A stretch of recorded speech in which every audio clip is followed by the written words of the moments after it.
later agreement. In other words, I see it as a foundational framework that paves the way for future fully-fledged EU-US trade agreement. We have approached this task with a laser focus, balancing the demands of the US with our own priorities and ensuring that our regulatory autonomy remains intact. But let me be clear, while we remain committed to achieving a satisfactory deal, we need to acknowledge a certain degree of rebalancing will remain. This comes from differing perspectives and starting points. The US sees the trading relationship with the EU as unbalanced due to the US deficit on goods. Surely our perceptions and viewpoints differ, but we remain committed to our goal, which is to restore predictability, providing businesses, workers and consumers the relief they seek and deserve against unwanted and damaging escalation. In protecting the integrity of our regulatory framework, we have drawn our red lines firmly. Our legislation and regulatory framework remains non-negotiable, and the Commission will continue to protect the EU's regulatory autonomy. I can assure you, honourable members, that nothing in our potential joint statements affects the autonomy I was just referring to. At the same time, we continue preparing for any eventuality. Yet our objective and priority remains, as I said, to secure a negotiated solution, recent the relationship with the US on a positive and more predictable path, and move ahead both with the US and our other trading partners. Therefore, our diversification agenda remains an unchanged priority. We need to conclude the agreements with Mercosur and Mexico, ideally this year, and move ahead with Indonesia, where the finishing line is in sight, as well as with India, United Arab Emirates, the Philippines, Thailand, Malaysia, and others around the globe. And last but not least, the Commission is also working to protect the EU from the trade diversion from third countries and risk of surges of imports. The Commission has set up a dedicated import surveillance task force for this purpose. The Commission stands ready, if necessary, to use all the available tools in our trade defence instrument toolbox in a rapid manner to protect the EU single market, EU producers and EU consumers. In this whole process, the EU unity remains absolutely crucial, and therefore we count on your support to ensure this, and the Commission is fully committed to keeping the European Parliament informed. Merci beaucoup, Monsieur le Président. Merci beaucoup, Monsieur le Commissaire. Nous ouvrons la discussion et pour commencer le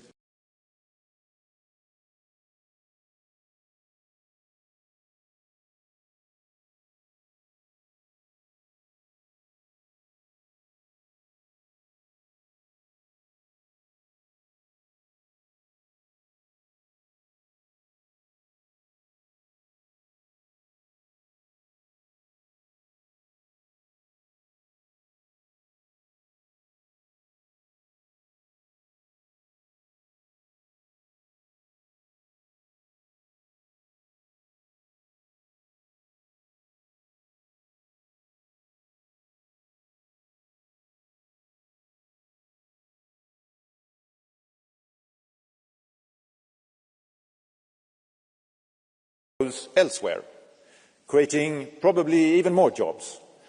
And I'd like to speak particularly on the WTO rules and the compatibility with the potential deals on the WTO rules, because the rest of the world, the 80% of the market, they rely on the WTO rules. And I fear, I'm not sure, but I'd like to make sure that the Commission is certified that if we make a deal with the United States that it doesn't break any rules in the WTO, because then we might solve one problem but we create others, and I think that is of most important part right now, because the world is, when it comes to trade, is not really predictable at the moment.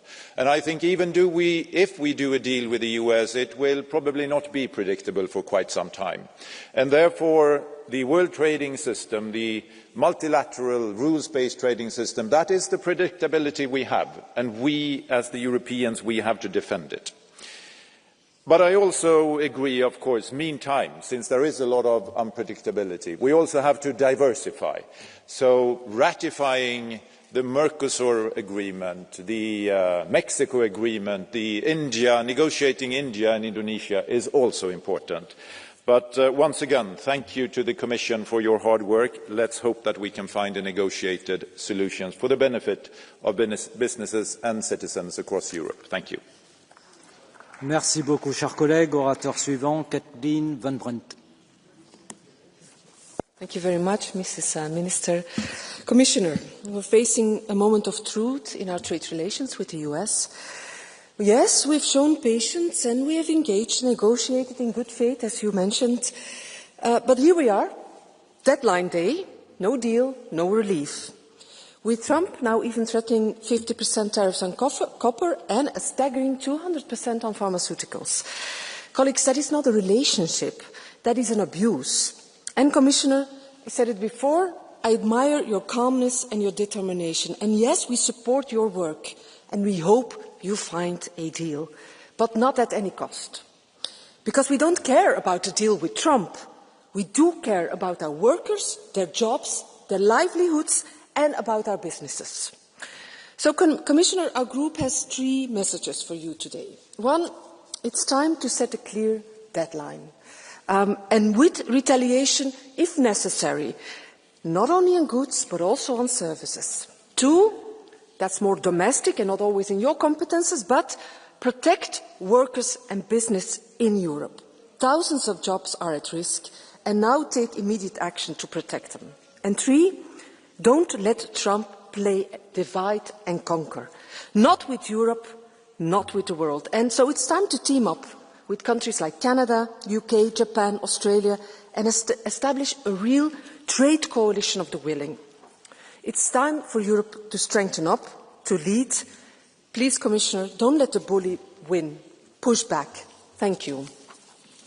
Merci beaucoup, chers collègues. Et Nico Gyori, pour les Patriotes. Ez a parlament megint az időzítés bajnoka. Szalad előre, miközben a tárgyalásnál nincs szerepe. Itt többen farkast kiáltanak, amivel tovább ronthatják az Unió amúgy is igen gyenge tárgyalási pozícióját.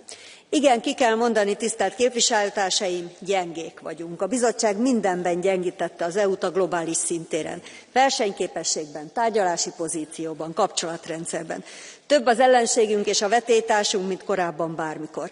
Ráadásul Brüsszel nehezen nyelte le, hogy szabad akaratukból kit választottak elnöknek a tengeren túlon. Súlyos stratégiai hiba volt letenni a voksot a demokrata jelölt mellett, ennek a hatását máig szenvedjük. Az USA pedig az erő pozíciójából tárgyal, hát így nem egyszerű a dolgunk. A bizottságtól elvárjuk, hogy védje meg az unió érdekeit, de legyen nyitott az innovatív megoldásokra. Üzletemberrel, üzletember módjára kell tárgyalni, tegye érdekeltté az USA-t a velünk való megállapodásban. A ház baloldala retorziót akar, biztos vagyok abban, hogy abból rengeteg munkahely fog születni. Az is elgondolkodtató, hogy Trump előbb kötött megállapodást jó pár országgal, beleértve Kínát, az örök riválist, mint velünk, a történelmi szövetségessel. Ez is annak a jele, hogy valamit nagyon rosszul csinálunk. A belső házi feladat az új uniós gazdaságpolitika kidolgozása, nem a zöld megállapodás toldozása, foltozása. Csak így leszünk versenyképesek. A külső pedig, hogy a konnektivitás jegyében építsük újra a partnerségeket. És azt nézzük, hogy mi a jó az európai cégeknek. Az pedig illúzió, hogy Ázsiával, Kína kihagyásával egy alternatív WTO-t hozzunk létre. Ennek pont annyi haszna lenne, mint az Oroszország elleni szankcióknak. Se az USA-ról, se Kínáról nem mondhatunk le partnerként, egyikük sem pótolható. Álljunk két lábbal a földön, a piac végre kiszámíthatóságot akar, a bizottság nőjön fel a feladatához. Köszönöm. Merci. Pour le groupe ECR, Richard Kols. Dear colleagues, the ECR group stands for strong transatlantic ties and maximum free trade with our closest ally, United States. Yet what do we see? Endless reports from the Commission, but too little real diplomacy. Apart from Commissioner Sefcovic, leadership has been passive. Where is the President of the Commission, the Council, or this House? Some say the doors are closed. Well, look for the windows. Words won't resolve the tariff war, presence will. So if you want results, go to Washington, stand firm and support Sefcovic. Trade tensions are nothing new. We have weathered them before by negotiating hard and standing united when it mattered the most. Our standards and values are not for sale, but that does not shut down the doors for the talks. Our principles must be the starting point for the true zero tariff zone that makes both sides wealthier and stronger. Anything less costs our workers and businesses dearly. We must stop sending the wrong signals. When talks get tough, turning to China, a systematic rival, is not an option. We stand with our democratically ally across the Atlantic. Some here hide their push for division and protectionism behind strategic autonomy. In reality, barriers hurt our own workers and businesses first. This extension to August 1st must not be wasted. We need to match words with real political action and secure an agreement that protects Europe's jobs and competitiveness. The alternative is economic self-harm. Thank you. Merci beaucoup, chers collègues. Pour le groupe Renew, Karine Karlsbro.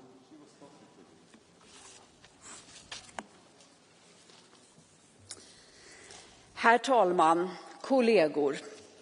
Med löften om höga tullar mot hela världen som skulle föra USA in i en ekonomisk guldålder vann Donald Trump kampen om Vita huset. Nå, hur har det gått?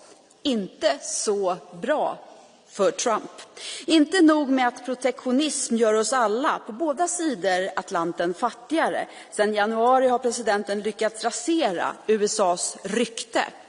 Det förtroendekapital hos länder och marknader som tagit amerikanska administrationer decennier att jobba upp har på några månader gått upp i rök.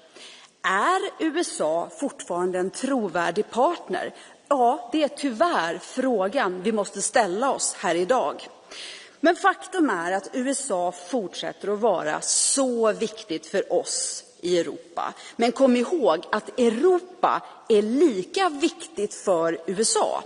Jag vill därför rikta en uppmaning direkt till dig, kommissionär Sefcovic, och till rådet. Låt oss inte vika ner oss. Låt inte USA diktera villkoren i förhandlingarna om våra handelsrelationer. Om USA väljer att resa olagliga tullmurar mot oss är vi redo att försvara oss, både oss själva och frihandeln som princip. Vi måste sätta hårt mot hårt när det gäller Trump och samtidigt visa både USA och världen att EU med sina fler än 70 handelsavtal är en trovärdig partner att handla med och förhandla med. Tack. Merci beaucoup, chers collègues. Anna Cavazzini pour le groupe des Verts, Alliance Libre Européenne.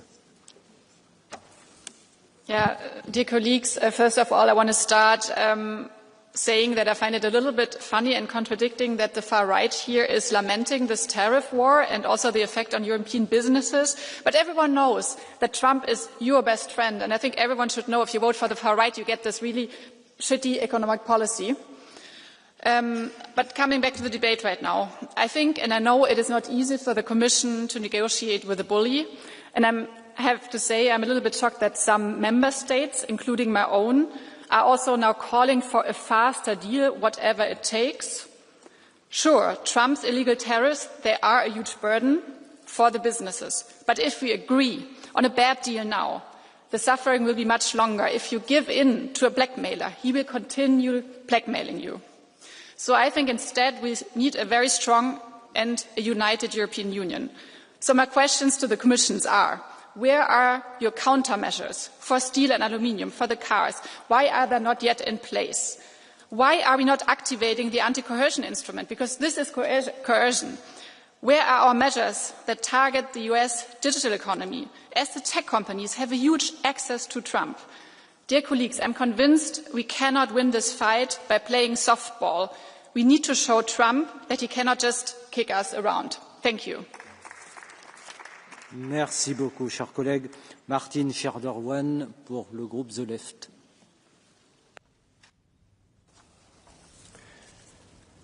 Vielen Dank, Herr Präsident, Herr Kommissar. Vor unseren Augen wandeln sich die Vereinigten Staaten unter Donald Trump in eine autoritäre und korrupte Oligarchie. Trump nutzt die Handelspolitik und dort insbesondere Strafzölle zur Durchsetzung der US-amerikanischen Dominanz und der Interessen seiner Oligarchenkumpels. Das ist der pure Handelsimperialismus. Und die Kommission hat sich im Trumpschen Handelskrieg bislang leider durch Passivität und Strategielosigkeit ausgezeichnet. Angst wird hier getarnt als strategische Geduld. Lassen Sie die Schockstarre hinter sich, Herr Kommissar, und fangen Sie endlich an, strategisch zu handeln. Die Mittel dazu halten Sie alle in der Hand. Die Einführung einer europäischen Digitalsteuer, die vor allem Big-Tech-Unternehmen treffen würde, ist längst überfällig. Sie hingegen wiederholen alte Fehler und begeben sich in eine neue Energieabhängigkeit, diesmal nicht von russischem, sondern von US-Fracking-Gas. Das ist nicht smart. Smart ist europäische Energieunabhängigkeit, divers und nachhaltig. Und es ist verantwortungslos, das Geld europäischer Steuerzahler amerikanischen Rüstungsunternehmen in den Rachen zu werfen. Wir brauchen eine internationale, regelbasierte Handelsordnung, die auf fairem Handel basiert und nicht auf Freihandelsabkommen, die nur den großen Konzernen dienen. Naivität in Bezug auf die demokratische Vernunft der Trump-Regierung gefährdet unsere Arbeitsplätze.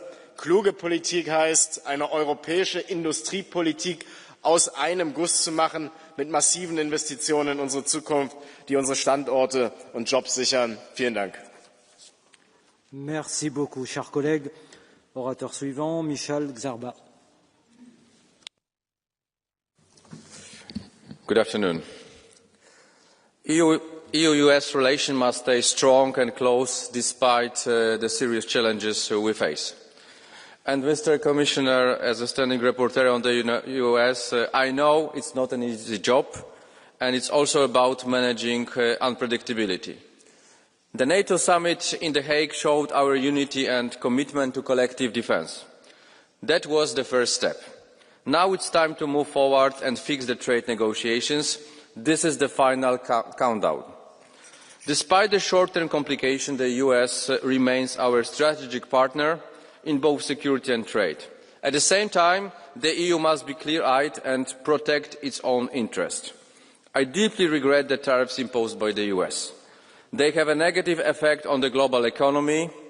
They raise prices, increase costs for businesses and disrupt supply chains. But we must not forget, transatlantic trade is a source of prosperity, stability and well-paying jobs on both sides of the Atlantic. That is why I fully support the Commission's strategy to reach mutually beneficial agreement. We have to seek negotiated and constructive solutions. We must remain united and determined. Additionally, the EU must be ready to act accordingly. We need a strong plan for countermeasures and we must be prepared to take further steps if negotiation fails. All options must remain on the table. Thank you very much. Merci beaucoup, cher collègue. Bernd Lange. Dankeschön, Herr Vorsitzender, Frau Ministerin Maros. Die Zölle sind ungerechtfertigt. Die Ministerin hat es noch einmal gesagt. Und deswegen müssen wir auch in aller Klarheit unsere Vorstellungen formulieren. Und wenn, Herr Maros, da ein Deal jetzt in der Luft ist, dann müssen die Kriterien klar sein, auch als Parlament, welche wir überhaupt akzeptieren können. Ich glaube, es ist klar, mit einem Deal müssen sofort die Zölle deutlich herunter. Zweitens ist es völlig klar, dass wir eine Standstill-Klausel brauchen, dass nicht übermorgen Herr Trump mit neuen Zöllen oder anderen Maßnahmen um die Ecke kommen kann. Drittens, es ist auch völlig klar, dass europäisches Recht nicht gebeugt werden kann, nicht nur geändert werden kann, sondern auch nicht gebeugt werden kann. Und viertens, wir brauchen ein internationales System, das gestärkt wird und nicht durch einen Deal geschwächt wird, gerade im Interesse der anderen Länder in der WTO. Wenn diese 4 Kriterien nicht eingehalten werden, dann müssen wir auch Gegenmaßnahmen einsetzen. Denn es ist völlig klar, die Rolling Stones haben schon gesungen, you can't get always what you want. Merci beaucoup. Cher collègue Séverine Verboek.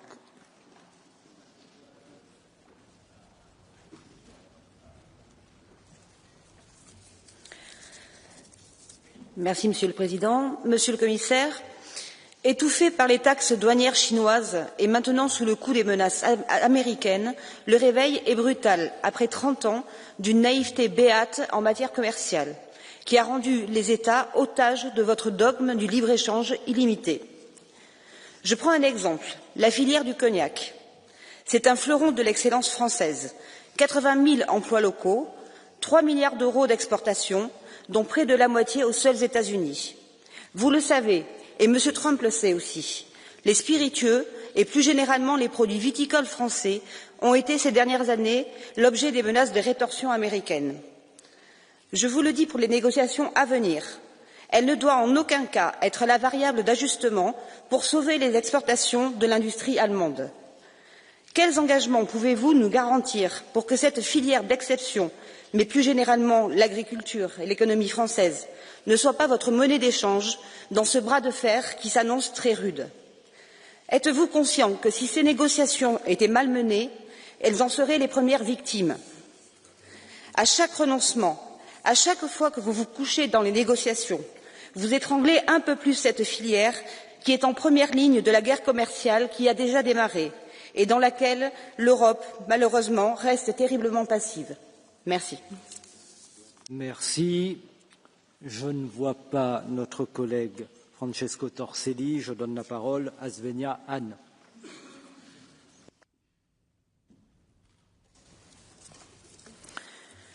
Wir brauchen jetzt pragmatische Lösungen mit den USA und ein Rahmenabkommen, das den Fahrplan für weitere Verhandlungen öffnet. Dabei gilt kein Deal um jeden Preis. Wir müssen bereit sein, jederzeit Gegenzölle zu erlassen. Uns muss klar sein, Donald Trump setzt hemmungslos aufs Recht des Stärkeren. Er will Wild-West-Handelspolitik. Aber genauso gefährlich sind diejenigen, die aus Prinzip dagegen sind. Wir haben es doch gerade wieder gehört. Die Linken, die TTIP sabotiert haben und sich heute noch dafür feiern, als wäre weniger Handel mit den USA ein Sieg. Es war ein Geschenk an China. Aber genau das wollen sie doch. Abschottung statt Freiheit, Kommunismus statt Kapitalismus, obwohl es Kapitalismus war, der uns so stark gemacht hat. Wer Handelsabkommen verhindert, sorgt für teurere Produkte, weniger Jobs, weniger Wohlstand und mehr Einfluss für Autokraten. Europa muss wieder Gestalter sein, nicht Getriebener. Wer freien Handel blockiert, stärkt die Falschen. Trump, Xi und Populisten von links und rechts. Wir brauchen jetzt mehr Handel mit mehr Partnern für Freiheit, Wohlstand und ein starkes Europa. Merci beaucoup. Orateur suivant, Sinkevicius Virginidius. Merci. Dear Commissioner, dear colleagues, it's clear that it's not just about the tariffs. It's about what kind of Europe we want to be. Right now, President Trump is simply trying to bully Europe. He says, take this deal or pay the price. And if we don't agree, of course, our exports could face huge tariffs up to now sounds like 200% on pharmaceuticals, and that, of course, means jobs at risk, economic slowdown. But this is much bigger than just trade. When one leader uses threats and deadlines, it's not about partnership. It's pressure. Trump's approach is clear. Tariffs first, negotiations second, and that's not how we build a future for Europe. We cannot give in. We cannot trade away our values for a quick fix where we don't know even if there is a standstill clause on that. We need a deal that helps people and protects Europe's future. And that means clean industry and not dirty shortcuts. Fair supply chains with strong rights for workers everywhere. And digital rules that protect freedom and privacy. The message to Washington is simple. We seek cooperation and not capitulation. And Europe must show that it can be strong and fair at the same time. So let's show the world what we stand for, that we stand united as one Europe. Merci beaucoup, cher collègue. Dean Boylan. The EU must not take reactionary measures to what is an extremely volatile presidency that's hell-bent on enriching the billionaires around them, so standing firm is just as important as any countermeasures. The EU needs to hold its nerve. Trump and the US cannot be allowed to dictate laws to the rest of the world. His latest announcements on pharmaceuticals are deeply concerning for workers in Ireland and will only hurt families and workers. It is important not to bow to bullies, and I would call on Ireland to resist the pressure and the baseless accusations that are being levelled at it again from the US administration for upholding international law and enacting the Occupied Territories Bill to ban trade with illegal Israeli settlements. The tariff war should instead be used to reset trade politics that delivers for people, communities and social and environmental progress. And it also hasn't gone unnoticed that the Commission is trying to exploit the crisis to plough ahead with deals that have widespread public opposition, deals like Mercosur or those that contain corporate courts like CETA and have been found to be unconstitutional in Ireland. Merci beaucoup, cher collègue. Luis Lazarus. Mulțumesc, domnule președinte, stimați colegi. Poate că avem o problemă greșită de abordare și poate că, știu eu, Comisia Europeană confundă negocierile cu Statele Unite și cu președintele Trump cu negocierile pe care le are de obicei cu vreo țară din Uniunea Europeană. Și la ce mă refer? Președintele Trump a venit la conducerea Statelor Unite și a găsit Statele Unite cu o datorie de 37 de trilioane și nu s-a gândit o secundă să pună biruri noi pe populația americană. În timp ce, de pildă, în România, țara de unde provin eu, deși președintele care a preluat conducerea României a promis că nu mărește, de pildă, TVA-ul, acum exact asta face. Deci trebuie să fim puțin atenți la nuanțe. Dacă își imaginează Comisia Europeană că a negocia cu Trump și a spune despre represalii și despre pachete de contramăsuri o să-l facă pe Trump să fie mai maleabil, se înșeală amarnic. Nu acesta este tiparul de negociere. Reconveniți asupra unor aspecte importante și încercați să ajungeți la un acord comun. Altfel, îmi pare rău. Merci beaucoup, Zeliana Zovko. Merci, Monsieur President. Dear Commissioner, we are here to talk about EU-US trade. The negotiations with the US are taking shape, and the positive framework agreement by the deadline set by our transatlantic partners is expected from you, dear Commissioner. Although we are diversifying our trade with our like-minded partners, we must not forget that a deal with the US would bring certainty for our businesses, which are losing employment and trade opportunities every day while caught in this vacuum. We were approached by the US that while they were providing us security, we engaged in business. Today's geopolitical uncertainty led us to commit difficult decisions and invest in our own security and strengthening the EU pillar of NATO.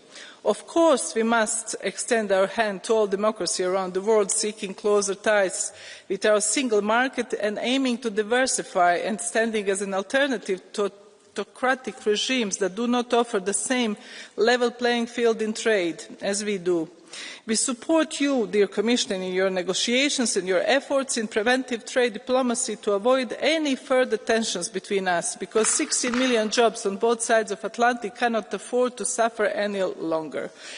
We will also await full inclusion and the approval process of this agreement of our Parliament. And let us make this deal win-win outcome and the foundation not only for beautiful trade, but also a long, beautiful friendship. We deeply need this in these geopolitical uncertainties. Thank you. Merci. Merci de bien vouloir respecter votre temps de parole. Brando Benifei. I dazi illegali statunitensi fuori da ogni regola dell'Organizzazione Mondiale del Commercio stanno colpendo già il 70% delle merci europee. L'Unione sta negoziando in buona fede, anche grazie al suo lavoro, commissario Sefcovic, proprio come si fa tra alleati, ma oggi l'Europa viene trattata sempre più come un avversario, non come un partner. Questo non è accettabile, deve cambiare. Nel momento in cui un accordo quadro, una prima tappa, verrà concordata, questi dazi dovranno essere in larga parte rivisti, altrimenti l'Unione Europea dovrà adottare subito contromisure serie sui beni ma anche sui servizi. Alcune contromisure sono già pronte e vanno attivate, altre andranno preparate per disincentivare ulteriore volatilità e caos, inevitabili se rimanessimo inermi. Non possiamo più muoverci da un ultimatum all'altro, mettiamo noi delle scadenze chiare a questo punto per arrivare a un accordo definitivo che sia mutualmente vantaggioso. L'unità dell'Europa è messa alla prova e noi dobbiamo rispondere da europei, con fermezza, con coerenza, con coraggio, dimostrando che alle parole seguono i fatti. Grazie. Merci beaucoup.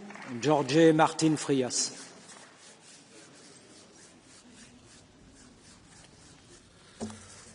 Señorías, la Comisión ha desperdiciado un tiempo precioso para alcanzar un acuerdo beneficioso para Europa. Pero no solo eso, ha entorpecido activamente las negociaciones. En primer lugar, se malgastaron meses en una dramatización innecesaria promovida por la propia Comisión, movida más por prejuicios ideológicos y por la histeria anti-Trump que por el interés general. Se dedicó tiempo a alarmar a los europeos sobre unas tarifas negativas para todos, mientras se mantienen intactos los auténticos aranceles que empobrecen a los contribuyentes europeos, el Pacto Verde, la Agenda 2030 y otras tantas imposiciones burocráticas. En segundo lugar, no es inteligente insultar a alguien con quien se quiere alcanzar un acuerdo. En este sentido, es oportuno recordar las palabras de un vicepresidente de este Parlamento, del Partido Popular Español, que se refirió al presidente Trump como el ogro naranja y el macho alfa de una manada, o las recientes declaraciones de una presidenta de la Comisión de INCO que se ha referido como matón al presidente de una nación democrática. ¿De verdad creen que así se construye una relación sólida con nuestro principal socio estratégico?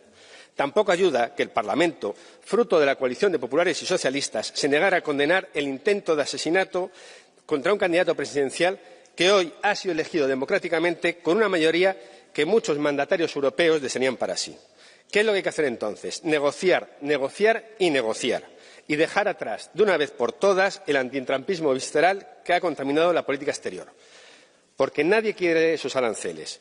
Pero si finalmente llegan, serán ustedes quienes deban responder ante los europeos. Muchas gracias. Merci. Orateur suivant, Dick Eriksson.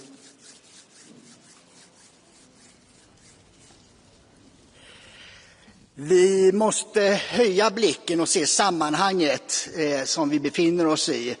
Och historikern Niall Ferguson talar om ett kalla kriget 2.0, alltså en stor global motsättning framförallt mellan USA och Kina, och det handlar då om teknologi, om naturresurser och territorier, och i detta är också då handeln och tullarna ett bråk som har uppstått i detta. Vi är mera en åskådare när det gäller den delen, och jag tycker att vår uppgift är att se till att vi får så låga tullar som möjligt och åt båda hållen. Europa har ju haft högre tullar mot USA på vissa områden än vad USA har haft mot Europa. Så att vi ska inte vara så överlägsna i att vi skulle vara för frihandel mer än USA. Det gäller att hitta den gemensamma nämnaren och välja om vi står på västvärldens sida eller om vi står på Kinas sida. Tack. Merci beaucoup. Orateur suivant, Dan Barna. Thank you, Chair. As we face challenging trade talks with our American partners, we must not forget the vital importance of our transatlantic bond. For over 70 years, the partnership between Europe and the United States have been the foundation for global prosperity and security. This is about more than just tariffs. It is about our shared democratic values and our joint responsibility to tackle global challenges, from climate change to cybersecurity. Choosing protectionism now would be a huge error, undoing decades of shared progress. We must work towards a fair trade relationship that strengthens both sides, guided by a spirit of cooperation. Let's be inspired by President John F. Kennedy, who said, "We must seek a world where peace is not a mere interlude between wars, but an incentive to the creative energies of humanity." In that spirit, let's use our energy to build a stronger, safer future for both the European Union and the United States. Thank you. Merci beaucoup, cher collègue. Sergei Legodinsky. Dear colleagues, let's be honest. This isn't just a trade dispute anymore. It's pressure, it's coercion, it's a deal-making of the worst sort. It's an attempt to put a price on what we are. And it's time to say it out loud, and it pains me to say this as someone who's been a committed transatlanticist all of his life. The EU is not for sale. We are not for sale. Our values, our rules, our integrities are not for sale. Not our digital regulation, not our standards. Trump's approach is a challenge, no doubt, and the Commissioner knows it firsthand, but it's also an opening for Europe to lead and to be clear, not by escalating, but by standing firm and by considering countermeasures and by implementing countermeasures, by being firm on rules, on trust, on democratic principles. Now it's time to build alliances, new alliances, with US states, with cities, with civil societies, with people who walk on the street against Trump, and with global partners as an alternative to the US. Merci beaucoup, cher collègue. Marina Mesure. Merci, Monsieur le Président. L'ultimatum de Donald Trump devait arriver à échéance aujourd'hui. Nous avons gagné un léger sursis, mais les termes du chantage n'ont pas changé. Si nous ne cédons pas à ces demandes sur le numérique, la fiscalité, le commerce, il étouffera notre économie. Il nous menace car il sait pouvoir le faire, puisqu'il y a une certaine servilité de nos dirigeants européens depuis des décennies envers le prétendu allié américain, une servilité qui nous conduit à une dépendance extrême à leur marché et à leurs produits. Cette dépendance tue dans l'œuf toute velléité de faire émerger des acteurs nationaux, régionaux, essentiels à notre souveraineté.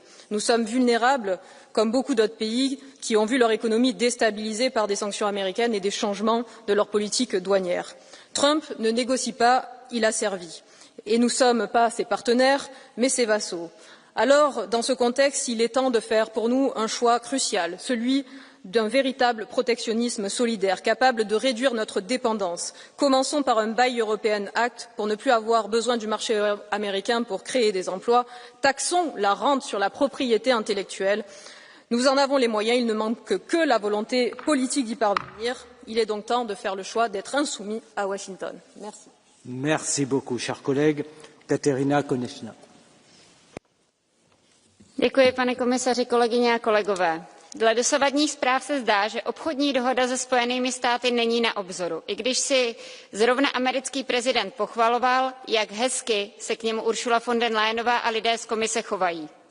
Pro mne není překvapením, že se komise chová hezky k americkému prezidentovi. Pro mě je hlavní, aby se Evropská komise začala chovat hezky k evropským občanům. Přijmout 10% cla na všechny výrobky je 5% navýšení průměrných cel a náš průmysl i občané na to prostě doplatí. Chápu, že ne ve všem můžeme změnit názor americké administrativy a že dohoda, kterou budeme muset přijmout, nebude ideálním řešením, ale za vybírání obchodních partnerů zodpovědní jsme. Snažme se tedy o co nejlepší dohodu se Spojenými státy, ale zároveň hledejme partnery jinde po světě, bez keců a vměšování se do jejich vnitřních záležitostí. Je totiž lepší mít několik skutečných partnerů, než jednoho pánička, pro kterého jsme fackovacím panákem a ke kterému se musíme chovat hezky. Děkuji. Merci beaucoup, cher collègue. Daniel Caspary.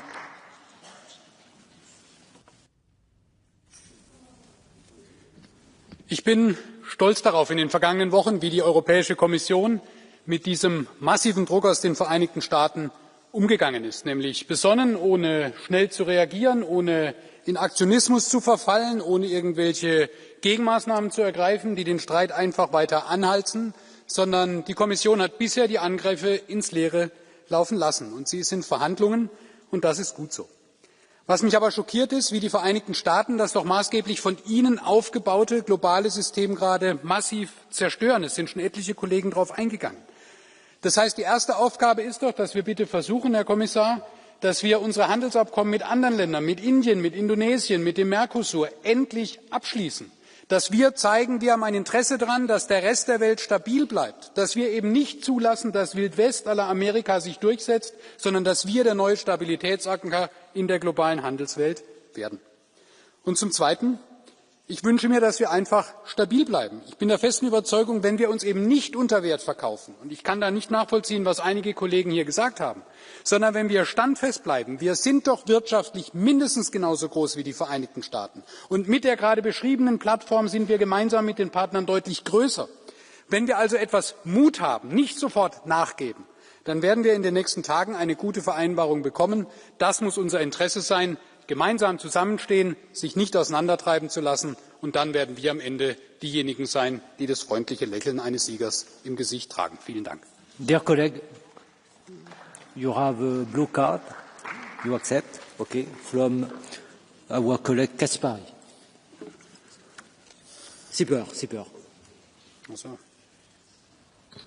Thank you, Mr. Vice President. In accordance with rule number 178, number 10, the last sentence, I would also like to be able to react to the reply that the colleague will give me. Vielen Dank, Herr Kollege, dass Sie die blaue Karte akzeptiert haben. Ich kann Ihnen in dem Bedürfnis nach Standfestigkeit nur zustimmen. Sie haben einen Punkt angesprochen, den ich auch ebenfalls unterstütze, zwar, dass wir jetzt unsere Handelsabkommen mit dem Rest der Welt verstärken. Ich frage mich doch, und das ist meine Frage an Sie, wie können wir denn sicherstellen, dass die anderen Staaten, die anderen Handelsblöcke auf der Welt diese Situation, dass wir jetzt dringend neue Partner brauchen, weil die USA eben für uns unzuverlässig sind, das ausnutzen und das in den Verhandlungen gegen uns verwenden? Was können wir da tun? Dankeschön. Sehr geehrter Herr Kollege Sieper, herzlichen Dank für Ihre Frage. Wir sehen ja, wenn wir uns an das Bild im Rosengarten erinnern, wo der amerikanische Präsident diese Riesentafel mit den ganzen Zöllen gezeigt hat, dass ja eben nicht nur wir betroffen sind, sondern er im Prinzip alle auf der Welt angreift und alles in Frage stellt. Und deswegen erlebe ich in Gesprächen mit Vertretern anderer Staaten eine große Bereitschaft, gemeinsam mit uns voranzugehen, wenn wir eben standhaft bleiben. Und das Zweite ist doch dann, wir müssen dann doch aber die Sachen auch durchziehen. Und ich sage ganz offen, wenn vorhin zum Beispiel die Frau Kollegin Verbrugge darauf eingeht, auf die Auswirkungen auf Frankreich. Ja, warum sagt sie denn nicht, dass zum Beispiel die französische Landwirtschaft einen massiven Exportüberschuss hat? Also dass zum Beispiel die französischen Landwirte, überhaupt die französische Wirtschaft ohne die Exporte ganz andere und viel größere Probleme hätte. Und deshalb ist es doch so wichtig, dass wir hier standhaft bleiben, uns nicht auseinanderdividieren lassen, nicht den nationalen Alleingang gehen, sondern der Europäischen Kommission vertrauen und wirklich Mut haben in dieser schwierigen Zeit und uns nicht selbst klein machen. Merci pour votre réponse, Monsieur Kaspari. Oui, Monsieur Sieper souhaite un complément d'information. Vous avez la parole. Ich denke, Sie haben da einen guten Punkt angesprochen mit der Tabelle. In der Tat sind wir nicht alleine davon betroffen. Wir müssen uns natürlich trotzdem die Frage stellen, inwieweit trifft das uns hart und inwieweit trifft das die anderen Staaten und Blöcke hart. Also die absoluten Zahlen mögen unterschiedlich oder gleich sein. Der Effekt kann ja ein anderer sein. Ich denke, die Lösung besteht darin, dass wir in der EU uns wirklich an die Spitze eines neuen internationalen Handelsrechts stellen, dass wir versuchen, den Platz, den vorher die USA im internationalen Handelsgefüge hatte, einzunehmen und damit eben zur Nummer 1 im Welthandel werden. Dankeschön. Très bien. Merci. Cette petite discussion est close et je donne la parole à l'orateur suivant, Alex Agius-Saliba. Grazzi Sur President, Viċi President tal-Kommissjoni, ma ngħidx għalik u għal dawk illi bħalissa timexxu n-negozjati mal-amministrazzjoni Amerikana. Huwa impossibbli li taħdem ma' persuna erratika u inaffidabbli bħal President Trump. Illum iħabbar it-tariffi u l-għada jipposponihom biex imbagħad l-għada jerġa' jibda jgħeddet bihom ukoll.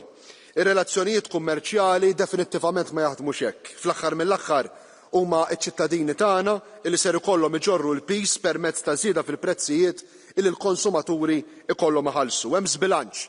Hemm żbilanċ fil-kummerċ mal-Amerika mhux biss fejn jidħlu prodotti imma anke fejn jidħlu s-servizzi. U l-Ewropa sallum il-ġurnata daw wisq dipendenti fuq big tech Amerikana. L-aħħar ħaġa li nixtiequ hija li ndajfu r-regolamenti diġitali tagħna bħallat dwar is-swieq diġitali sabiex noġbu lill-Amerikani. M'għandniex nibqgħu naqgħu f'din in-nasba. Jekk irridu jagħmlu n-negozju fis-suq tagħna suq ta' 500 miljun konsumatur iridu joqogħdu għar-regoli tagħna. Il-mixja tagħna lejn it-trasformazzjoni diġitali msejsa fuq il-valuri mhux għodda ta' skambju f'dawn in-negozjati. Jekk Apple, Google, Meta u X ma jirrispettawx il-liġi għandhom jiġu multati. Nistennew li l-Kummissjoni ma żżommx lura milli tinforza r-regoli diġitali tagħna. Merci beaucoup, cher collègue. Gilles Penel. Le logiciel de la Commission européenne est has-been, ringard, dépassé. Accroché au dogme du libre-échange et de l'ouverture des frontières, l'Union européenne ne voit pas que le monde a changé.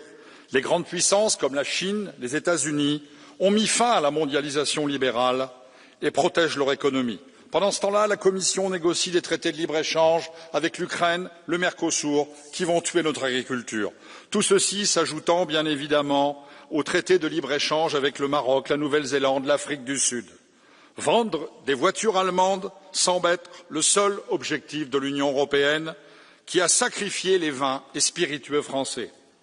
Madame von der Leyen est disqualifiée pour mener le bras de fer avec les États-Unis et protéger notre économie. Il faut écrire une nouvelle page de l'histoire européenne sans Madame von der Leyen. Merci. Adrian George Axinia.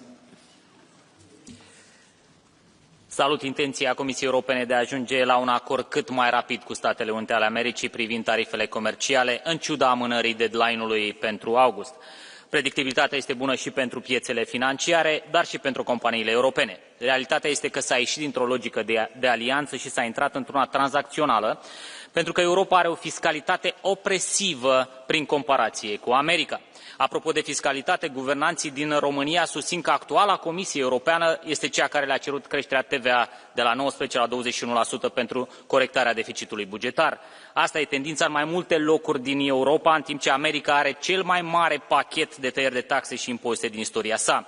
La situația aceasta nefericită contribuie și reglementări care au caracter mai degrabă ideologic progresist decât elemente de utilitate publică. Nu în ultimul rând, există sentimentul că acele concesii de la tariful standard de 10% negociat cu administrația Trump se fac aproape exclusiv în interesul Germaniei, prioritizate fiind oțelul și automobilele. Asta va reduce coeziunea europeană și va genera frustrări în blocul comunitar.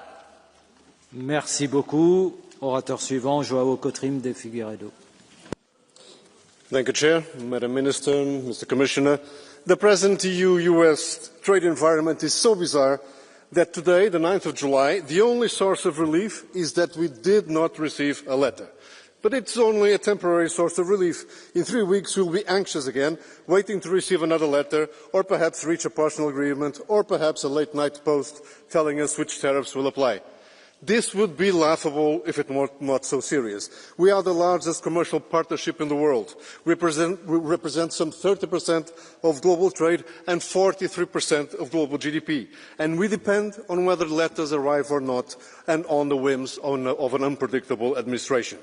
In the meantime, the existing tariffs, the 10% baseline, the 50% on steel, and 25% on cars are strangling our growth. And the same is true for the relentless appreciation of the euro, 14% since the beginning of the year, equivalent to another hidden tariff.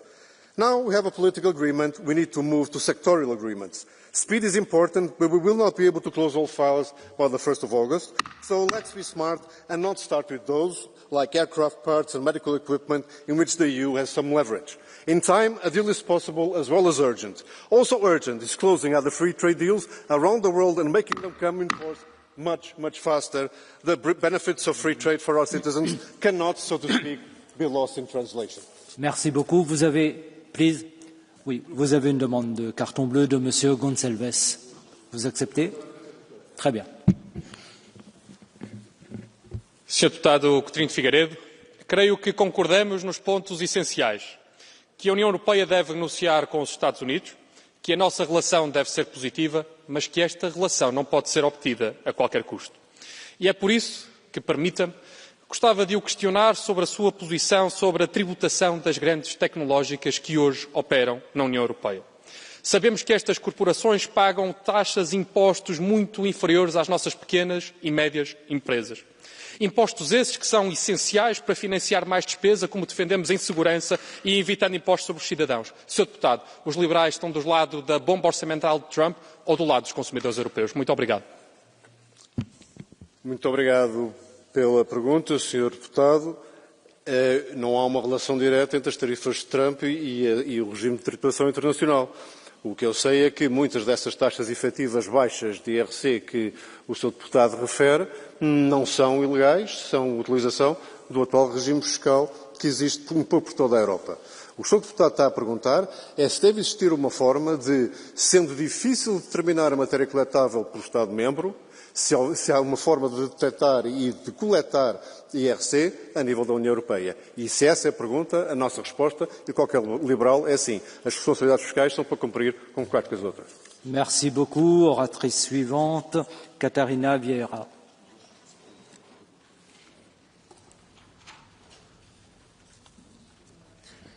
Dear Chair, dear Commissioner, today the Commissioner came to us to say that the trade war seemed to be turning into some sort of trade truce, even though we don't know that much yet in detail about the content. In any case, I'm very happy to hear that for you our legislation remains a non-negotiable point. It can't have been easy to negotiate with the Trump administration. The amount of U-turns on deadlines and tariff rates is unprecedented. With that unstable background and knowing that nothing binds Trump to a final deal, we must always proceed with caution. And while the EU might be able to strike a deal, this is unlikely to be the case for most of the world. For many, the absurdly high tariffs are still on the table, and this poses a huge challenge for developing nations. The compound impact of high tariffs and the cuts in development assistance risks all the progress that has been made on the poorest economies and, by consequence, on the sustainable development goals. Our multilateral system is failing, and those who are most vulnerable risk paying the highest price. Thank you. Merci beaucoup, chers collègues. Orateur suivant, Pasquale Tridico. Presidente, colleghi, commissario Sefcovic, mentre noi qui discutiamo e mentre l'Europa continua a negoziare come se fossimo ancora nel mondo del libero scambio, gli Stati Uniti hanno già incassato oltre 100 miliardi di dollari di dazi, praticando un protezionismo selettivo che premia i loro interessi e punisce la nostra economia. Perché le nostre aziende, commissario, vengono colpite da misure unilaterali mentre le multinazionali americane ancora continuano a vendere in Europa approfittando di vantaggi del nostro grande mercato unico e non pagano le tasse in modo equo? Questa non è solo una questione commerciale, è una questione di giustizia sociale, di sovranità economica e di dignità. Basta con la simmetria, basta con la dipendenza economica. Il nostro welfare è a rischio se permettiamo che chi fa profitti qui non restituisca nulla alla collettività. Chiediamo contromisure simmetriche, dazi mirati e selettivi. Se non lo facciamo rischiamo di minare il mercato unico. Chiediamo l'introduzione di una tassa digitale.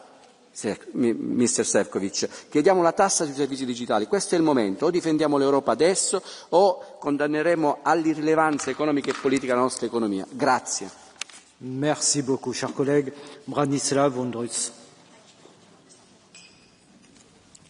Vážený pán komisár, kolegyne a kolegovia, Trumpovú obchodnú vojnu podporujú bežní Američania, pretože medzinárodný obchod neprináša spravodlivé zisky pracujúcim ľuďom a ich rodinám ani u nás v Európe. Preto popri vyjednávaniach musíme začať systematicky podporovať výrobu i spotrebu u nás doma. Ak EÚ predstavuje najbohatší trh na svete, musia z toho profitovať naši producenti a naši pracujúci a ich rodiny, naši seniori a zdravotne znevýhodnení. Musíme podporiť kupovanie našich výrobkov a služieb propagáciou, výchovou zákazníkov či pravidlami verejného obstarávania. Ale každé jedno takto minuté euro musí byť povinne spojené so sociálnymi a environmentálnymi požiadavkami. Nesmieme prispievať k väčším korporátnym ziskom, ale k lepším pracovným podmienkam, k vyšším platom pracujúcich, k väčším daňovým príjmom od bohatých firiem a k účinnejšej ochrane nášho životného prostredia. Stačí, aby tento parlament a vlády členských krajín zmenili pravidlá tak, aby ekonomika prinášala úžitok ľuďom a nielen korporáciám. Dá sa to, ale treba aj konať, nielen o tom rozprávať. Ďakujem pekne. Merci beaucoup, chers collègues. Juan Ignacio Zoido Álvarez.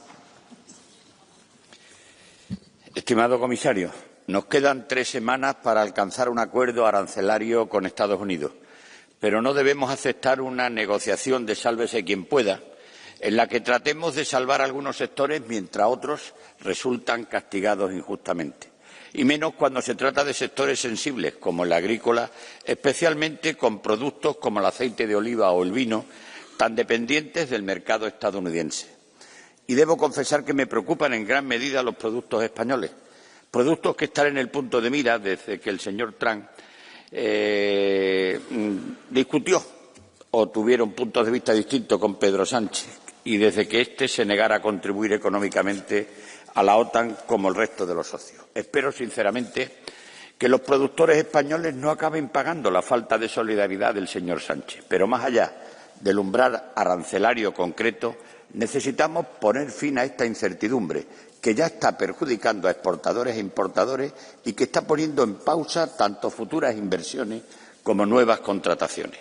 Tenemos que garantizar que el acuerdo sea sólido y duradero en el tiempo, de modo que no se vuelvan a exigir nuevas concesiones desde la Casa Blanca, ni amenazar con nuevos aranceles en cuestión de meses. Necesitamos, por tanto, una solución definitiva. Necesitamos recuperar la estabilidad para los productores de ambos lados del Atlántico, pero, sobre todo, necesitamos recuperar la confianza en el comercio como fuente de prosperidad compartida. Muchas gracias. Merci beaucoup. Orateur suivant, Javier Moreno Sánchez. Merci, Monsieur el Président. Querida ministra, querido comisario, tiene que seguir negociando con firmeza hasta el final. Somos el mayor bloque comercial y el mayor mercado interior del mundo. Con Estados Unidos compartimos valores y una larga trayectoria de cooperación. Pero cooperación no significa sumisión. Por eso debemos tener preparadas contramedidas firmes y creíbles. Si fracasan las negociaciones, también tenemos que proteger a los ciudadanos y a los sectores afectados, como ya ha previsto el Gobierno de Pedro Sánchez. Estados Unidos tiene que respetar la soberanía de la regulación europea, la más avanzada en los ámbitos sociales, medioambientales, digitales y sanitarios. Por otra parte, seguimos defendiendo el multilateralismo y la legalidad internacional frente a la ley del más fuerte. El acuerdo que alcancemos con Estados Unidos tiene que ser compatible con las normas de la OMC, que también ha sido creada para defender a los países más vulnerables. Por último, Estados Unidos es un socio comercial y estratégico, pero no es el único. Tenemos que desarrollar nuestra red comercial con otros socios fiables, como puede ser Canadá, Mercosur, India, México, Japón o Reino Unido. Y solo para darle ánimos, 2 segundos. Tiene una tarea muy complicada, pues estamos con usted y adelante porque vamos a sacar este acuerdo. Merci beaucoup. Oratrice suivante, Silvia Sardone. Siamo qui a discutere dei dazi degli Stati Uniti ai prodotti europei, ma la realtà è una sola, cioè che i veri dazi che fanno paura alle imprese sono quelli imposte proprio dall'Europa. E non lo dice la destra anti-europea, lo dice uno come Mario Draghi, che qualche mese fa parlò dell'incapacità di lunga data dell'Unione Europea di affrontare i suoi elevati ostacoli normativi, molto più dannosi, dice, per la crescita, di qualsiasi dazio che gli Stati Uniti potrebbero imporre. Secondo il Fondo Monetario Internazionale, le barriere interne dell'Europa equivalgono a una tariffa del 45% per la produzione e del 110% per i servizi. Quindi, tra l'altro, in attesa di un possibile accordo con gli Stati Uniti non posso non citare l'atteggiamento arrogante portato avanti nelle trattative, ma in generale l'Europa soffre di una crescita debole da decenni. Invece di aiutare le aziende, l'Europa che cosa ha fatto in questi anni? Negli ultimi 5 anni ha prodotto un numero impressionante di norme. Vi do i numeri, oltre 13.000. Volete sapere quanti ne hanno prodotte negli ultimi anni gli Stati Uniti? 3.500. Basta con questa burocrazia opprimente. Il vero danno siete solo voi. Grazie. Merci. Jacek Ozdoba. Bardzo dziękuję, szanowny panie przewodniczący, panie komisarzu. Make America great again, make Europe great again. To słowa, które są istotne, bo jeżeli Europa chce być dzisiaj konkurencyjna, chce rozmawiać na temat handlu, musi wrócić do korzeni, musi odrzucić czy wyrzucić do kosza te wszystkie ideologiczne pomysły, które są na tej sali. Setki godzin dyskusji na tematy, które nie mają żadnego odzwierciedlenia później w dobrych rozwiązaniach dla gospodarki. Drill baby drill, tak mówi prezydent Stanów Zjednoczonych. A co mówi Europa? Zamykajmy przemysł, blokujmy rozwój przedsiębiorstw, dorzucajmy jeszcze dodatkowych podatków, wymyślajmy jakieś ideologiczne aspekty, zakazy rejestracji samochodów spalinowych, a Ameryka odżywa i zaczyna funkcjonować w sposób normalny. Więc jeżeli dzisiaj Europa chce pójść w stronę, że chce być konkurencyjna, chce mieć tą dobrą wymianę handlową ze Stanami Zjednoczonymi, to przede wszystkim w czwartek odwołajcie Ursulę von der Leyen, bo ona dzisiaj ma twarz porażki również w relacjach ze Stanami Zjednoczonymi, bo dzisiaj europejska gospodarka ponosi konsekwencje za tą błędną politykę. Dziękuję. Merci beaucoup, chers collègues. J'ai le plaisir de donner la parole à Sophie Wilmès. Merci beaucoup, Président. On a l'impression que ça fait 6 ans, mais en fait, ça fait seulement 6 mois que le président Trump est de retour et avec lui, sa stratégie du chaos. Alors oui, face à l'incertitude, nous avons besoin d'un accord rapidement avec les États-Unis, un accord juste, équilibré, sans sacrifier nos secteurs d'excellence, comme le secteur pharma, encore menacé par le président il y a quelques heures, sans sacrifier nos normes sanitaires et sans sacrifier non plus nos valeurs fondamentales, n'en déplaise à certains géants de la tech. Alors, j'ai confiance dans le fait que ce Parlement était assez clair sur ces lignes rouges pour avoir été entendu par la Commission. Mais j'ajouterai 2 choses. Premièrement, le président Trump nous a habitués en 6 mois aux revirements spectaculaires au gré de ses humeurs. Donc, si accord il y a, nous attendons de la Commission qu'elle reste alerte et prête à réagir, voire à riposter, si nécessaire dans le futur. Deuxièmement, si nous voulons être plus forts, plus résilients, nous devons aussi faire le job ici. Car ce n'est pas l'élection du président des États-Unis qui nous empêche, par exemple, de concrétiser le rapport Draghi, d'approfondir le marché unique. Alors, nous attendons ces réformes rapidement, beaucoup plus rapidement. Merci. Merci beaucoup, chers collègues. Lukas Sieper. Liebe Menschen Europas, mit Anfang 20 eröffneten ein Freund und ich ein Steakhouse. Die Geschäfte liefen gut bis zu einem Eigentümerwechsel unseres Lieferanten für T-Bone Steaks und Whisky. Plötzlich forderte dieser Lieferant Neuverhandlungen laufender Verträge, drohte uns mit Lieferstopps und Preiserhöhungen. Und zeitgleich erfuhren wir, dass der neue Eigentümer mehrfach Geschäftspartner betrogen hatte, frühere Unternehmen regelmäßig insolvent gegangen waren, er Mitarbeiter diskriminierte und regelmäßig beleidigend wurde. Ich war erschüttert. Doch mein Partner bestand darauf, in gutem Glauben zu verhandeln. Die Gespräche zogen sich hin, der Ton wurde rauer und irgendwann wurden auch wir bedroht und beleidigt. Und was war das Ergebnis dieser Gespräche? Diese Geschichte ist natürlich fiktiv. Doch genauso fühle ich mich angesichts der aktuellen EU-US-Handelsgespräche. Ich begrüße den Willen von Kommissar Sefcovic, in gutem Glauben zu verhandeln. Doch ich würde mir wünschen, dass wir hier mehr darüber reden, was wir im Hinblick auf unseren Handel mit den USA tun, wenn wir am 1.8. keine erneute Verlängerung bekommen. Herr Kommissar, die Menschen Europas brauchen Ihre Zuversicht, aber auch Ihre Weitsicht. Vielen Dank. Merci beaucoup. Céline Imart.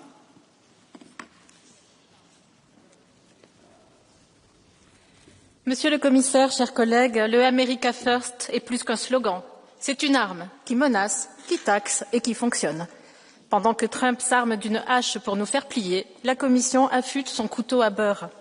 Trop gentil, trop faible, trop tard. Quand on négocie face à un bulldozer, il faut être un mur, pas un gruyère. Aujourd'hui, nos produits européens taxés à 10% à minima, ce n'est pas qu'une ligne comptable. Ce sont des agriculteurs qui s'inquiètent pour leur avenir, des familles qui redoutent de tout perdre, des territoires qui retiennent leur souffle. Je préfère que l'Europe soit à la table des négociations plutôt qu'au menu des représailles. Mais ce qui se prépare, c'est un accord au rabais, nécessaire, non suffisant. Nos entreprises n'attendent plus Bruxelles et négocient directement à Washington, et elles ont malheureusement raison.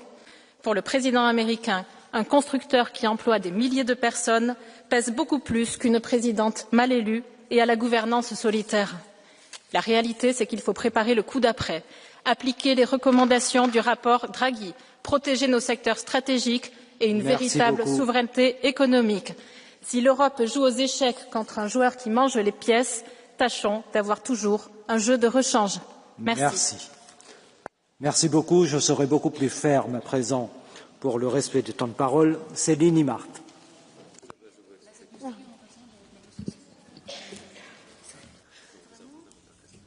The European Union must stand firm and unwavering in the face of threats and intimidation. While the United States remains a vital trade partner, as has been said by many other colleagues here, and they are also a key global actor, recent signals from the US under Trump have made it clear America is no longer what it used to be. Therefore, EU can't act as it used to act. As Europeans, we must be unequivocal. We will not accept trade agreements founded on blackmail or threats. The far right, both in the US and here in Europe, in our parliaments, are eager to undermine our standards, to roll back protection of consumers, workers and our climate, all to serve oligarch interests. The EU must, however, negotiate from a position of strength, transparency and integrity. We owe it to our citizens to defend our values, to defend our model and to defend our future. We must stand united and resolute, because our strength lies in our unity and in our unwavering commitment to our principles. Merci beaucoup, cher Evin Ninsir. Pierre Pimpi. Chers collègues, les échanges entre les États-Unis et l'UE sont essentiels, mais doivent fonctionner sur la base de la réciprocité.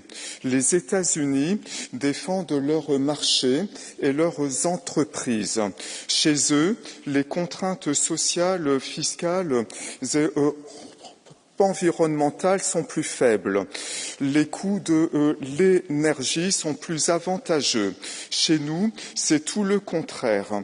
Les normes les plus strictes, les coûts les plus néfastes s'appliquent à nos entreprises seules. Nous sombrons sous le fardeau de nos propres règles. Les États-Unis ne sont pas responsables de nos maux. C'est nous qui chérissons la lubie du pacte vert. C'est nous qui préférons la folie fiscale. Avec le nucléaire, nous serions les rois, mais avec l'éolien non rentable, nous brassons du vent. Ce ne sont pas les États-Unis qui défendront nos industries et notre souveraineté. C'est à nous seuls de le faire. Nous devons nous battre. Je vous remercie. Merci beaucoup. Anna Zalewska. Panie Przewodniczący, Panie Komisarzu. Ze strategicznym partnerem handlowym i gwarantem bezpieczeństwa również Europy należy rozmawiać z szacunkiem, w duchu partnerstwa i w pełni odpowiedzialności za słowa. Również za słowa, które padają tutaj.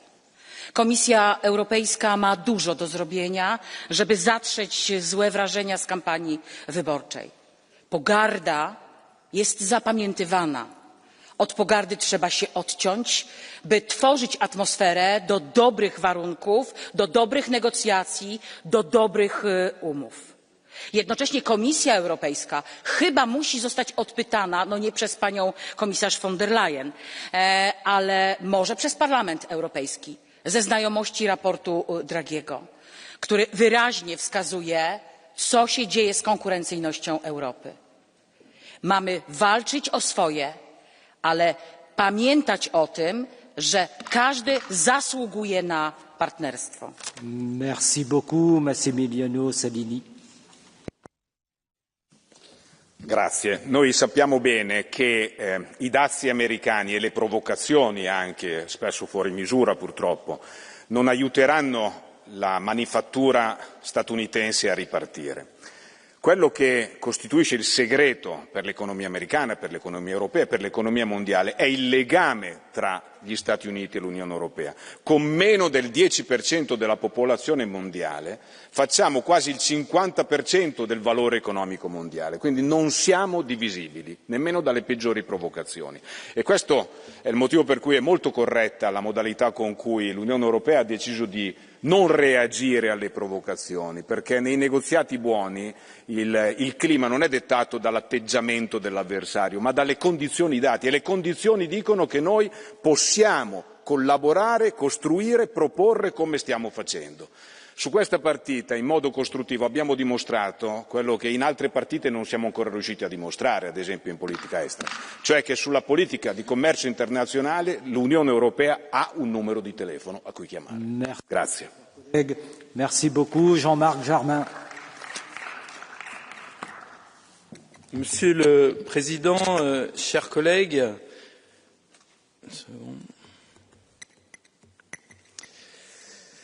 il est toujours utile de discuter, Monsieur le Commissaire, mais maintenant le temps est venu des décisions. Le silence de la Commission n'a que trop duré. Que veut Trump? Il le dit lui-même. En premier lieu, de l'argent. Avec les 10% déjà applicables, le revenu des droits de douane aux États-Unis est passé de 5 milliards par mois à 25 milliards par mois. Et cet argent, il n'est pas prêt à y renoncer. Le deuxième objectif de Trump, il est clair, il est d'imposer à ce que nos entreprises qui vendent aux États-Unis s'installent aux États-Unis. Et c'est là le plus grand risque pour l'Europe. Non seulement perdre nos emplois à l'export, mais en plus que les produits de nos entreprises destinés au marché européen soient désormais fabriqués aux États-Unis et réimportés en Europe. Et ça, nous ne pouvons en aucun cas le laisser faire. Alors ce que doit faire l'Union européenne est simple, garantir la neutralité, quelles que soient les décisions de Trump. Si c'est 10%, imposons 10%. Si c'est 25%, 25%.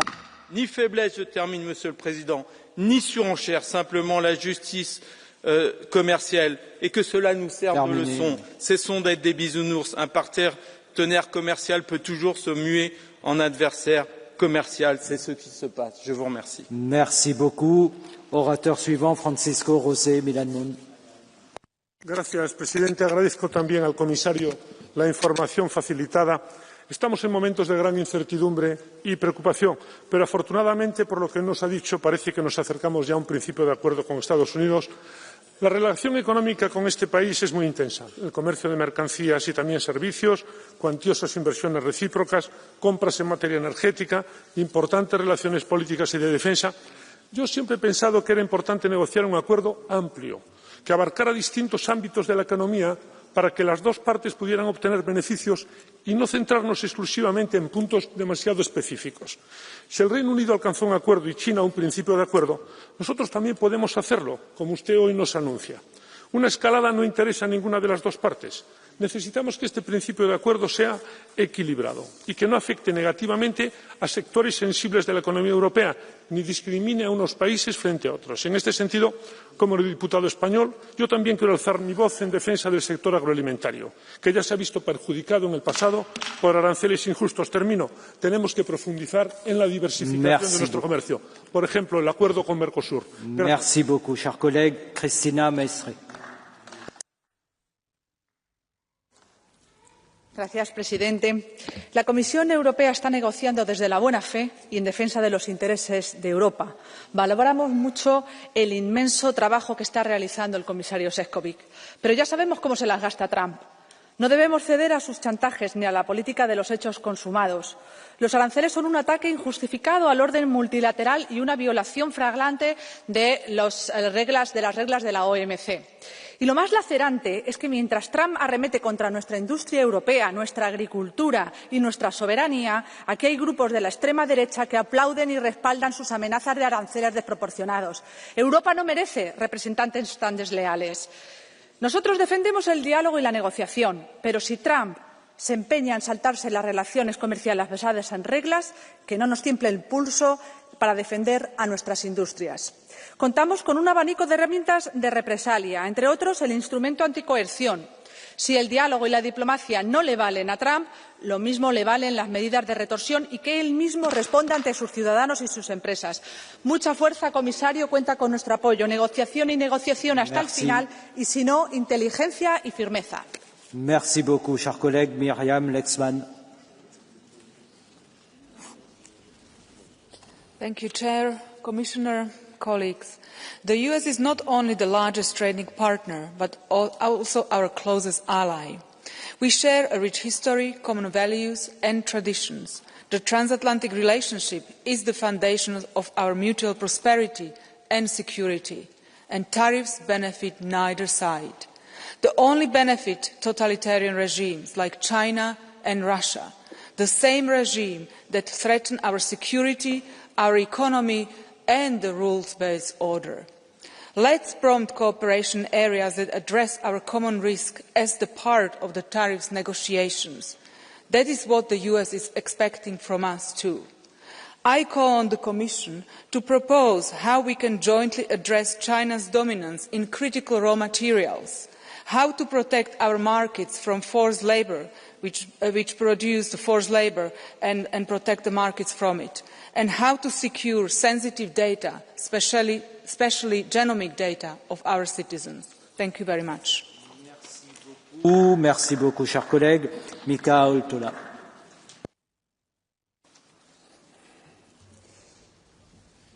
Mr. President, dear Commissioner, dear colleagues, the EU-US trade ties sustain millions of livelihoods, but today they are under siege by the US administration. President Trump's tariff blackmail is not mere madman negotiation tactic. They are economic disruption, signalling deep distrust and even hostility. The 10% tariff persists, and even that wounds our people. Let's be blunt. US trade policy is erratic, and the agreements that we can strike with them might be going away the next day. So can we actually trust, or should we diversify? And at the same time, we should also remember that the US faces certain geopolitical pressures, and China is the key to that, and we are also facing the same pressures. So negotiations based on the same geostrategic positioning might be helpful for both sides. Merci beaucoup. Jessica Van Neuven. Thank you very much, Chair, Commissioner, Minister. A deal can only be reached when the counterpart accepts your term. So we need conversation, not confrontation. And behind the deal, there's companies, there's workers, there's families depending on it. Those are our priorities. So we support you very much, Commissioner, in finding a very balanced deal. But we do have a red line. And that is an equal playing field for our farmers. And that is non-negotiable. This means no chlorine-washed chicken, because that only compensates for poor hygiene, while our farmers need to comply with the strictest hygiene and quality rules. And no meat from animals raised with growth hormones and antibiotic growth promoters. And on countermeasures, let us be very cautious. American tariffs burden Americans, but European countermeasures will hit European jobs. Thank you very much. Nina Carberry. President, Commissioner, Minister, global trade is running low on much needed certainty. And while we can afford some breathing room until August 1st, the need for a clear framework and comprehensive trade agreement with the United States looms large. Ireland's stance remains unchanged. We have constantly called for zero tariffs. Businesses require predictability and stability, from SMEs in Connemara to multinationals along our urban commuter belts. In fact, uncertainty itself may be the highest cost, because when businesses hesitate, investment slows. So while we support you fully, Commissioner, and your team to get the best outcome, I want to again reiterate the focus that we must also move beyond the United States. We need to remove the many barriers that still exist within our own EU single market and simplifying the rules that govern it. We can unlock more trade across Europe. Our economies, jobs and people depend on it. Thank you.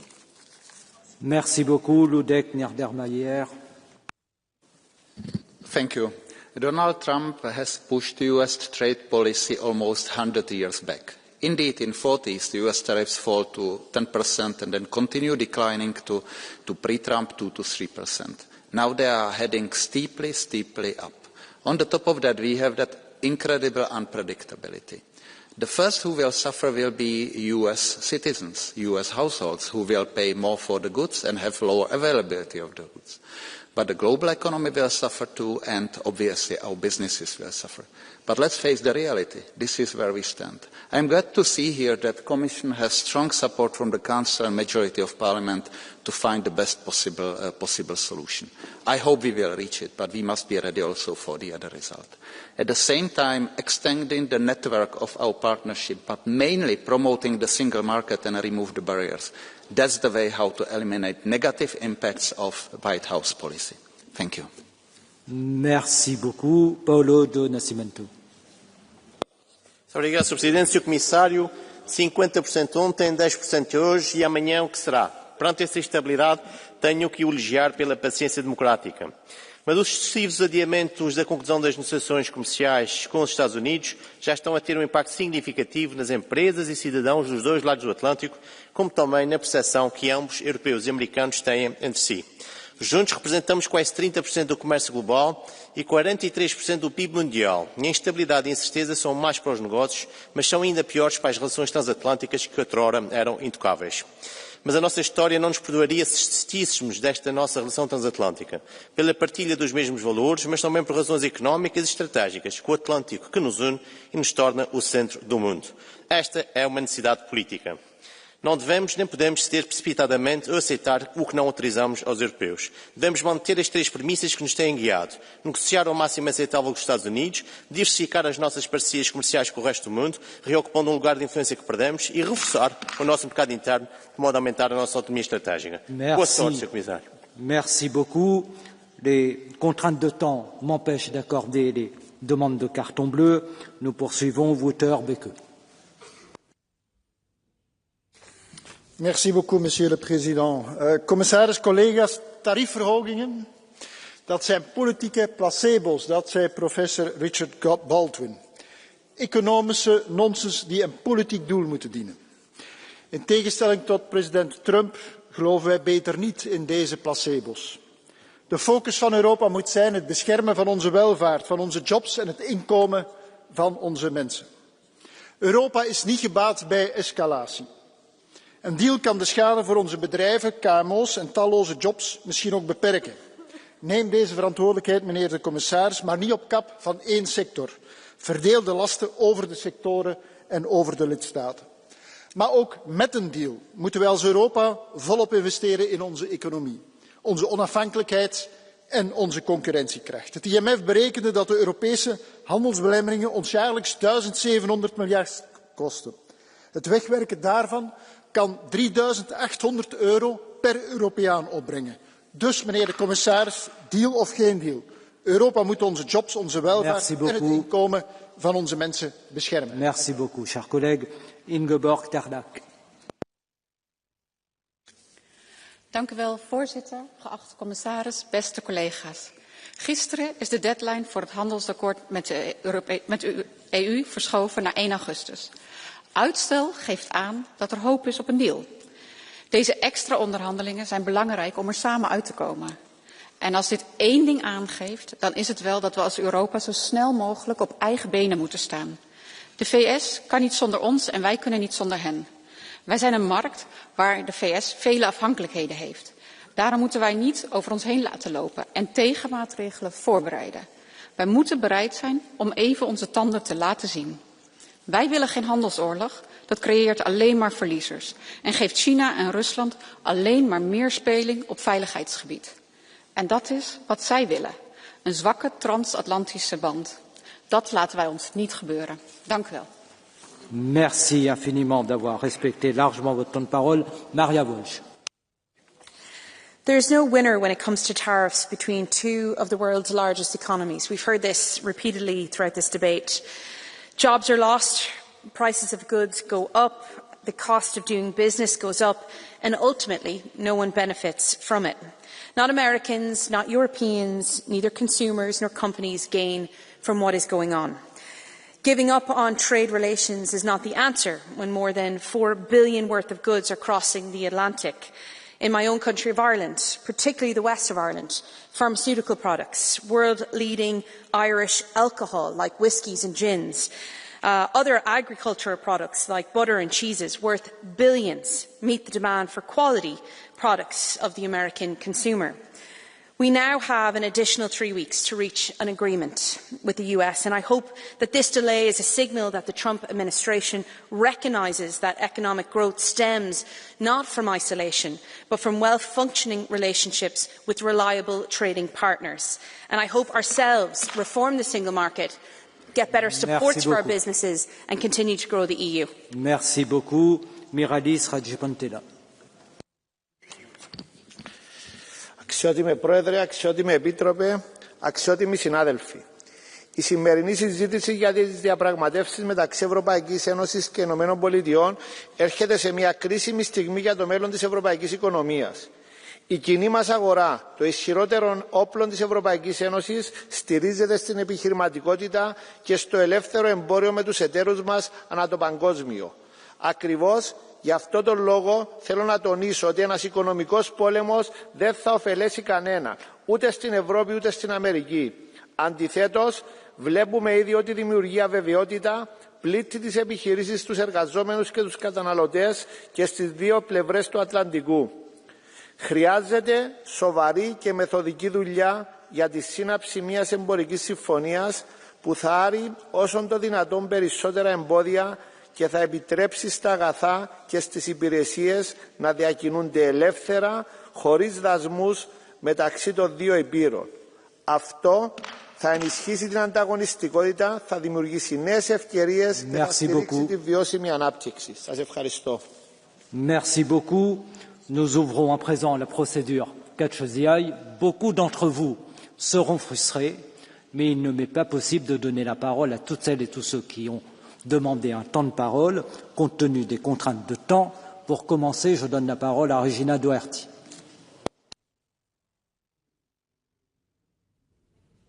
Commissioner, I think we can all agree that free and open trade is good for everyone. It's the best way to make sure that we spread wealth and prosperity. So it stands to reason that tariffs are bad for everybody and tariffs are going to make all our countries poor. So I'm glad that since the beginning of this ludicrous one-man trade war, the EU and you particularly have stood consistently as the adult in the room, because we all should be clear, in all of our member states, ordinary working people are looking on, are in fear of losing their jobs and in economies faltering. So what we must do is we must protect our agri-food and our drinks industries, our pharmaceutical companies, our heavy good manufacturing. There are so many other sectors that tariffs, even 10%, will result in job losses.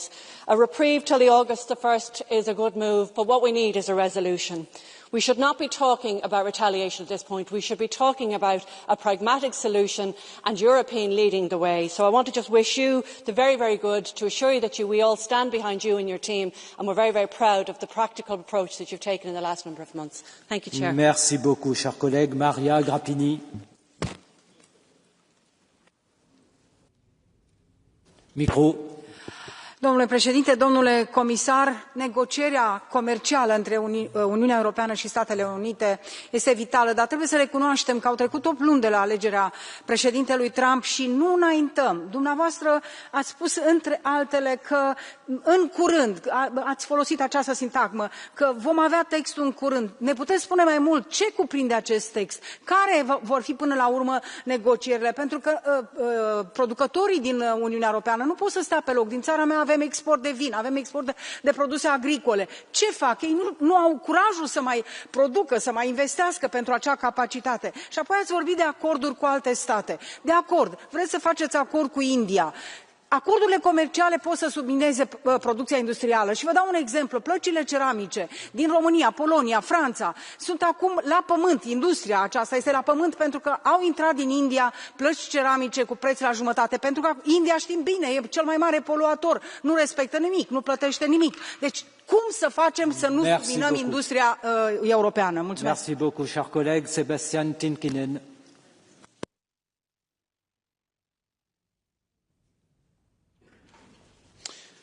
Mr President.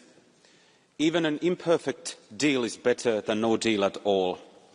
What do we have to gain by not fully trying to uphold the transatlantic partnership? The US government has made it clear that being bystanders and free riders is not an option. This includes not only defence, but also economy. How can we ever reach a zero-tariff agreement if we are not ready to work for it? Europe is eyeing a critical choice: where to go to replace Russian energy and Chinese imports. Make no mistake, if the problem lies in the East, then the solution must be found in the West. We have an opportunity to make the Atlantic the most prosperous economic zone of our time. So let's not throw this chance away just for petty political battles. Thank you. Merci beaucoup, cher collègue. Dernière oratrice, Aguirre Martinez. Vous avez la parole.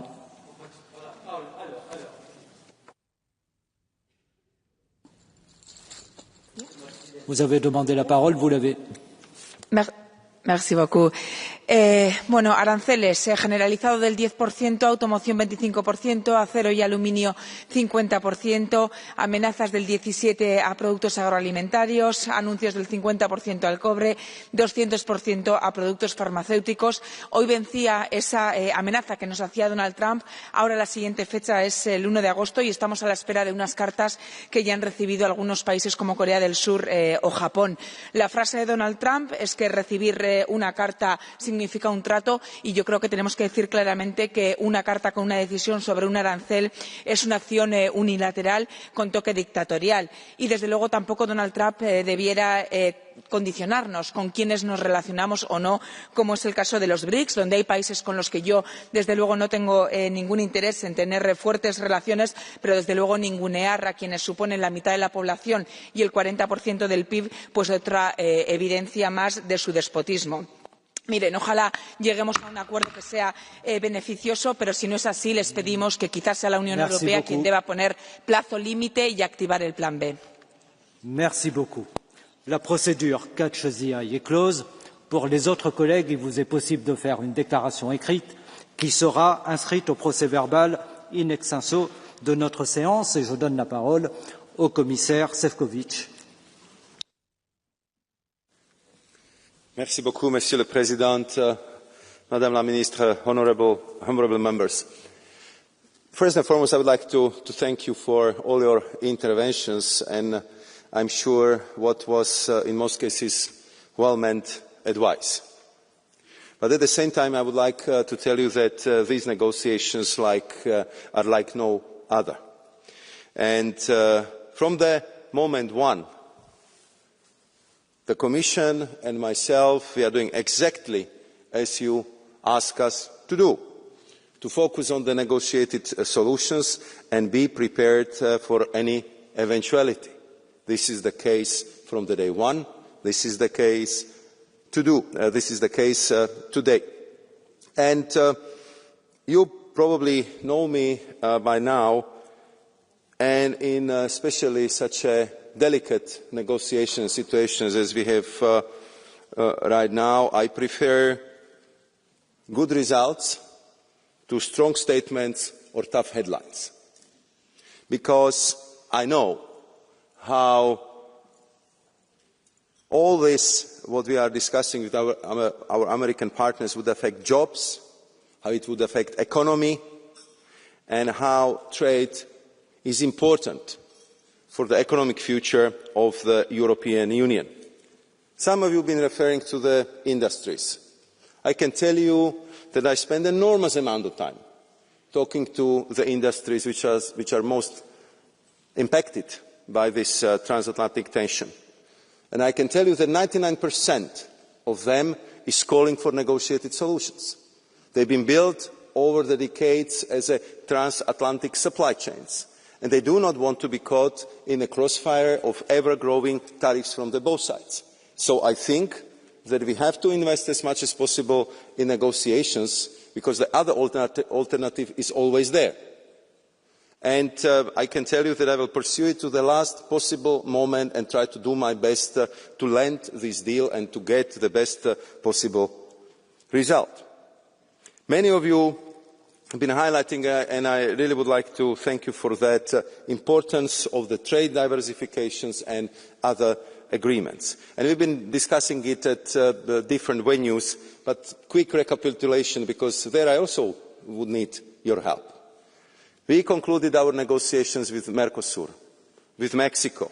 We are very close to conclude with Indonesia. We are working very hard with India and United Arab Emirates, and I believe that we can conclude the negotiations this year. And we are continuing negotiations with Thailand, Philippines, Malaysia, and re-engage with Australia. But I would need your help in presenting these deals in positive terms. I would need your help to accelerate the procedures to approval. I would need your help to talk to your domestic audiences back in your member states about the need to ratify these agreements, because otherwise they will just stay on the papers and we are losing precious time from long pause between they are negotiated and actually they enter into force. And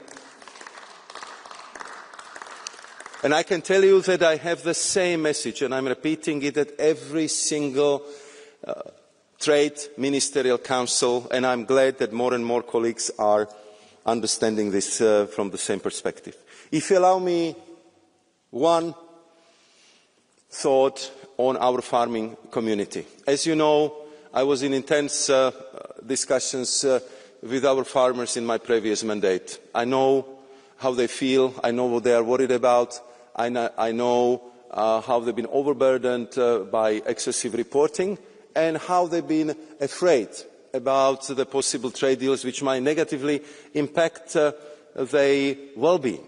Therefore, we are extremely careful when we negotiate agricultural chapters. Therefore, we are looking for the deals where the partners are net importers of our agri-food products, like Mexico, like UAE. And I think if you travel to these countries, just go to the store, and you will see that these are usually European brands, with most of the agri-food products coming from Europe.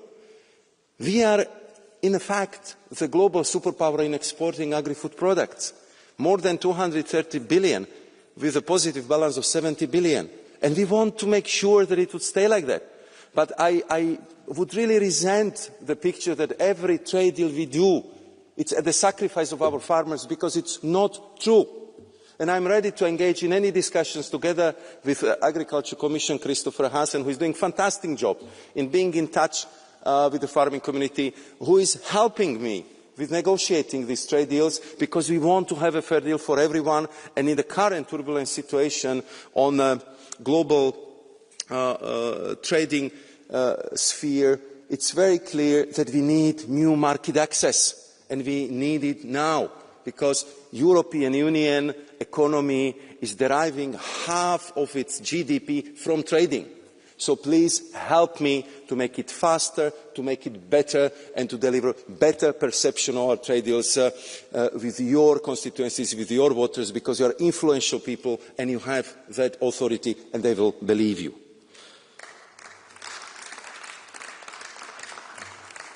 And if you allow me the last point, because I know how important it is for Mr. Warborn and for all the colleagues from INTA, WTO. I don't think I'm exaggerating when I can tell you that I have excellent relationship, personal and professional, with Dr. Ngozi, Director General of the WTO. We've been together in many multilateral sessions. And she knows that Europe is a #1 supporter of reform WTO. But the reform, it must be. We've been having the WTO session, the OECD meeting in Paris. There was not a single one minister who says that everything is fine and rosy. Every single one was saying we need to reform. The measures we wanted to take, for example, for e-commerce, for fisheries, for dispute settlement mechanism, are long overdue.